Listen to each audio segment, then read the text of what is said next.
ते सदा वत्सले मातृभूमे त्वया हिंदुभूमे जगत्पितोऽहम्।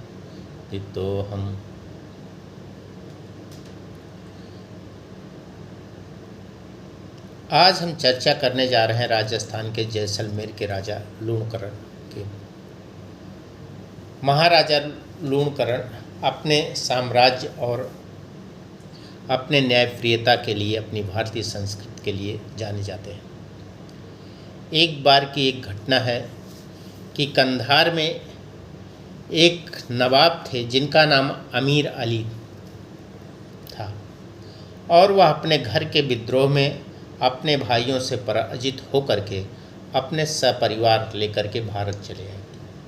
और भारत में जैसलमेर, राजस्थान का ज़िला जैसलमेर पाकिस्तान का बॉर्डर है, और वहाँ आकर के महाराजा लूणकरण के यहाँ शरण ली, और शरण लेने के बाद महाराजा की सेवा में लग गए, और धीरे धीरे करते करते वो महाराज के विश्वास पात्र बन गए। और विश्वास पात्र उनका बनना एक दिखावा था, वो अवसर की तलाश कर रहे थे। कुछ दिन बीतने के बाद उन्होंने महाराजा लूणकरण से कहा कि हमारी बेग में रनिवास की महिलाओं से मिलना चाहती है। महाराजा लूणकरण ने कहा, ठीक है, समय आने पर मैं करता हूँ। और वह अभी हमारे यहाँ कुछ अंदर में कर्मचारी पुरुष ये सब हैं। किसी दिन वो एक विवाह समारोह में जाना चाहते हैं, और जिस दिन वो जाएंगे तो मैं आपको सूचना दे दूंगा, आप रानियों को लेकर के चले आना। अमीर अली राजा से कहा, ठीक है, जैसा आपकी इच्छा। और जिस दिन राजा लूणकरण को एक पड़ोसी राज्य के राजघराने में निमंत्रण के लिए जाना हुआ, तो उन्होंने अमीर अली को सूचना भिजवा दी कि आज हमारे यहाँ पुरुष की संख्या कम रहेगी, इसलिए आप अपनी बेगमों को भेज दीजिए, रनिवास में वो मिल लेंगी। और वह अमीर अली इसी मौके की तलाश में था, और जैसे वो राजा का संदेश पाया, तुरंत वह तैयारी में लग गया, और साथ तैयारी में लग गया, और बड़े बड़े पालकी, बड़े बड़े साहिमियाने में सजा करके सैनिकों को बैठा दिया। जहाँ पर बेगमों को बैठाना था वहाँ सैनिक बैठा दिए, जहाँ पर कहारों को लगाना था वहाँ सैनिकों पालकी लेकर के चलने लगे। और जब द्वार पर वह पालकी पहुंची, तो जांच करने वाले किसी सैनिक को शक हुआ, और वह सैनिक ने उसको तलाशी लेने के लिए कहा।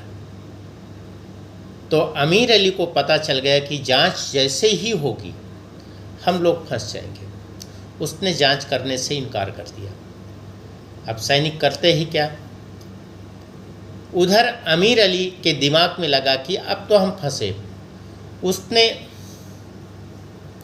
तुरंत अपने सभी सैनिकों को आदेश दे दिया, और लड़ाई चालू हो गई। सैनिक भी नहीं, विश्वासघात हो गया। अमीर अली के आक्रमण कर देने के बाद हार सुनिश्चित हो गई, क्योंकि सेना थी नहीं, राजा भी नहीं थे।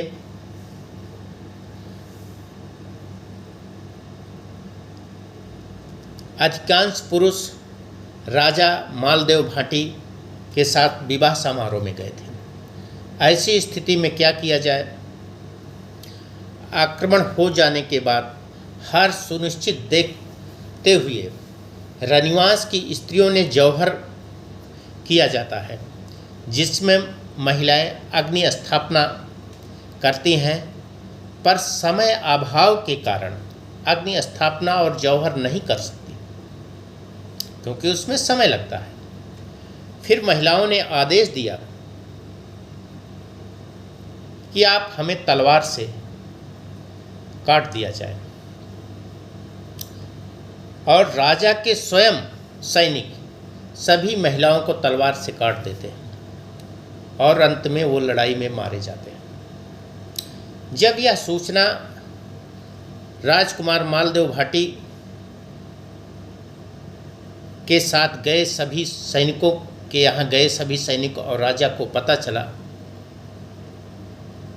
कि अमीर अली विश्वासघात कर दिया है और किले पर कब्जा कर लिया,